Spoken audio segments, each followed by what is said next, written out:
Hi everyone, I'm John Hanlon with Destinations of History, joined today by my brother and travel companion Joshua, and we wanted to react to an article about Anthony Bourdain and his travel patterns that appeared in Money magazine, and it's titled All the Things You're Doing Wrong When You Travel.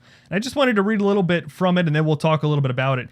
Anthony Bourdain thinks traveling to Paris just to stand atop the Eiffel Tower is lethal to your soul, and a selfie in front of the pyramids in Giza completely overrated. Bourdain is on a mission to change how we see and experience the world. Skip the tourist traps, avoid the lines, and please, please never book a pre-packaged tour. And that struck a lot of people a little bit raw, both online and ourselves. We travel about half the year for our other YouTube channel, Beyond the Brick, and we're constantly traveling, so we have a lot of experiences. And I think there's some good things about it, what he said, but I think a lot of things that can be taken from that and a little bit of a different angle on it. Exactly. Yeah, you're very right, John. And there were a lot of the comments on that video are definitely in strong disagreement. We'll read some of those in a bit, but just to first kind of give an overview, I think what rubbed people the wrong way most of all, kind of the root of the problem, is that kind of not everyone has the time or money to travel all the time. So that article mentioned Anthony Bourdain travels nearly 250 days a year, which is an insane amount of time to travel if you think about it. He's basically on the road nonstop. And because of that, he has, a lot more time and money to pour into all of these travel experiences than your average person does. And so I think that was the main problem that a lot of people had. So if you want to read a comment then that kind of illustrates that point. Right, exactly. So this article was posted on the Point Sky Facebook page and other places as well. And it racked up quite a lot of mostly negative comments on the Point Sky Facebook page, so I wanted to read just one of those. I wholeheartedly disagree. Not everyone is as wealthy as Anthony Bourdain and can go to places several times. If you've been dreaming of going to Paris to stand on top of the Eiffel Tower or take a selfie in front of the pyramids because you have always dreamed of doing so, do it. If you want a prepackaged tour because otherwise you won't travel, do it. Travel the way it makes you happy. And I think that just comes around to the point that he travels so much, he has these opinions and ideas that are based around his nearly constant travel. But for the reality for most people is that they may only go to Europe once or twice in their life, and they want to experience these famous iconic places. They're not looking for. So one of his points is to get off the beaten trail, obviously, to go do things, to interact more with the locals. Well, all that is great if you have a nearly endless budget, nonstop travel time. But if you have a week or two in Paris and or even fewer days than that, even a week in Europe in general as a whole, you're going to hit the main tourist sites.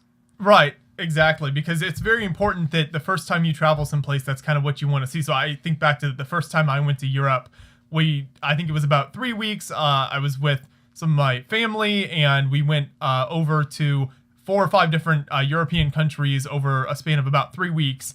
And it was the first time I'd ever been to Europe. And so obviously the goal was kind of hit a lot of these places like the Eiffel Tower or the Colosseum in Rome, see Buckingham Palace in London, places like that I had read about and studied growing up and always had an interest in. And so that was the first time I went to Europe. But then after that, as we've gone back, several times since then and spent a lot more time there on later travels, then it became much less about just visiting, a particular location. And it was much more about kind of some of these more authentic experiences that Anthony Bourdain mentions, because you have more time to maybe go out and explore maybe the countryside more, or spend time at just kind of walking around casually, maybe a smaller town or something than you did on this first trip. But again, it comes back to a lot of people don't have that time, and so you kind of want to hit those major places that you've always thought about. And so that was definitely one of the big problems that people had with the article. But he does a good point he does make that I really like that Anthony Bourdain makes is he talked about kind of exploring a finite area and trying not to see too much in one trip. And that is important because it can be very tempting to kind of, you're like, okay, I'm going to go to Europe and I'm going to see all of this stuff in like a week or two and just try to see so much stuff.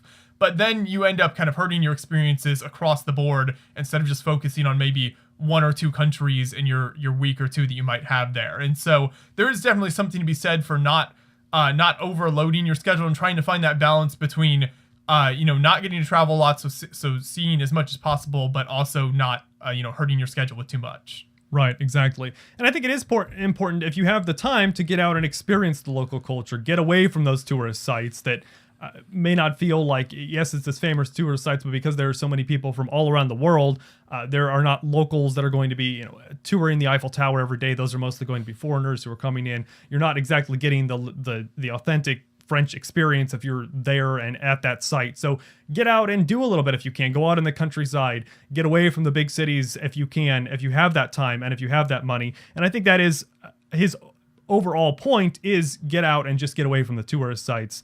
But I think in general saying, do only that and ignore the tourist sites, for the average person, just is not attainable and doesn't make sense. Right. And that ties in with another thing that a quote he had, that's don't be afraid to just sit and watch. And so this is kind of his, slow down and enjoy the experience a little bit more, which is also very true, because it's great. I think back to the first time I went to Europe, I was in Lisbon in Portugal for a few days and just found this great place. It was actually right before, and this is a travel tip that I give people in general, is kind of right before you leave a country at all possible, or leave a city, if you can find a place to kind of view the city, especially at night. I think it's really neat to view the city at night shortly before you leave. It just leaves like a great image in your mind and kind of a great memory of wherever it was you just were. So Portugal, or Lisbon, is built on a series of hills. There's a lot of hills there, so you're able to go up on a hill and look out over the city at night, and it was just really beautiful. So that type of experience of kind of just sitting back, relaxing, particularly at the end of a trip, and you used to kind of think about all the experiences you've had there and just kind of take that all in before you head out to wherever the next place is you're headed to, is a really great idea to kind of sit back and just watch and enjoy it. Right, exactly. And another quote, he says, it's those little human moments that are the ones that stick with you forever, the random acts of kindness. Again, those are most likely experiences you're going to have outside of the tourist site, when you get to know the people. If you have a friend in a city, or even outside of the big city, and somewhere in a country that's maybe not in a touristy area outside of the big city, that's great to meet up with them, to experience. If they're a local, a native of that country, that's fantastic. We've had a number of amazing experiences in several different countries, because we had people who we knew in the city, or even outside the city, in areas that the average person would not realize exist, cities nobody's ever heard of, but because we happen to know somebody who lives there, they can tell us about their area that's not what you normally hear about as a tourist, and it's so much more authentic that way. And it is those human interactions that stick with you, beyond just seeing the sights. Seeing the sights is great, but those human interactions are fantastic. And if you happen to know, if you're lucky enough to know somebody who lives in that area, or even just in the country somewhere, that makes it so much better. And it's important to remember that it's not really an either or situation. It's not like you can either have a totally authentic experience or go full tourist. You can do both. And I think this is something that we've done a lot of as we've traveled. We do hit a lot of the touristy places and a lot of the historical points. And this is another point, the name of this channel is Destinations of History. So obviously we have a bent towards the historical locations, and a lot of really incredible historical locations are also touristy spots. I think of like the Colosseum in Rome, for instance, places like that are thousands of years old, but also very popular with tourists and stay busy kind of throughout the year. So you can have both authentic experiences and those. I think back to when I was in Egypt a couple of years ago and visited the pyramids, obviously a touristy area with people selling camel rides and all sorts of stuff like that. But also then went in and had a very similar experience to something Anthony Bourdain talks about in that article. Went into a local Egyptian like koshery shop, which is koshery is like a local dish in Egypt, and went in there. It was a packed place, not really a lot of open tables, and no one there could speak English very well, but there was a guy who pointed a seat next to him and just said, I let me sit down there. In a little bit of broken English, he ordered the koshery dish for me, because I could not speak the local language there. So he ordered that for me, and then in a little bit of broken English, he could talk about it. He explained to me how he was a lawyer who was in that part of Cairo for some work he was doing that day, and had come over and just eaten lunch at this spot. So I was able to have a very authentic experience there because of that. And so you can have, visit the big places like the pyramids, but also go in and have, particularly around meals, have those more authentic experiences like that. I think you can combine those and certainly have some of both when you travel. Yeah, absolutely. And I think there are good takeaways from this article and his general viewpoint. So just to summarize everything that he said, I think that where he says that things like don't take a guided tour, don't visit the pyramids, I think that's just off for the average person. The average person, those are the pictures that they've had in their mind. And if you have limited time, limited money, I think you got to hit up those sites, and there's nothing wrong with doing that. For sure, yeah. And some people just won't travel if they don't have a guided tour. Some people they don't want to take the time to kind of go out and plan the whole trip themselves, and then they don't want the risk of going over and planning flights that they might miss and trains that they might miss and stuff. And so like a guided tour can be a way that they get out. And at the end of the day, I think from my perspective, it's kind of all about getting people traveling as much as possible at the end of the day. So if that kind of requires a guided tour for you to feel comfortable with leaving the country and traveling in Europe or Asia or wherever it might be, then I think that's worth it, because it definitely never hurts to have more people traveling and getting those experiences that are very unique. And there are a lot of, I think, really great experiences that you can only get through traveling to other countries and experiencing other cultures. So if you have to have a guided tour to do that, I think it's well worth it.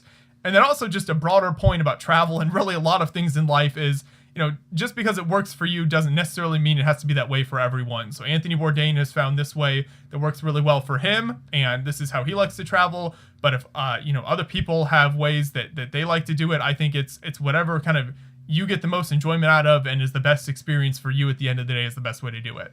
Yes, absolutely. I think that's a really important point. And so we want to know, let us know in the comments, how do you travel? What do you think about this article? What were your takeaways from our conversation? Let us know, because we may not have the absolute right opinion on everything and may not be able to. We're always looking for new ideas for traveling as well. So let us know in the comments. Thanks so much for watching.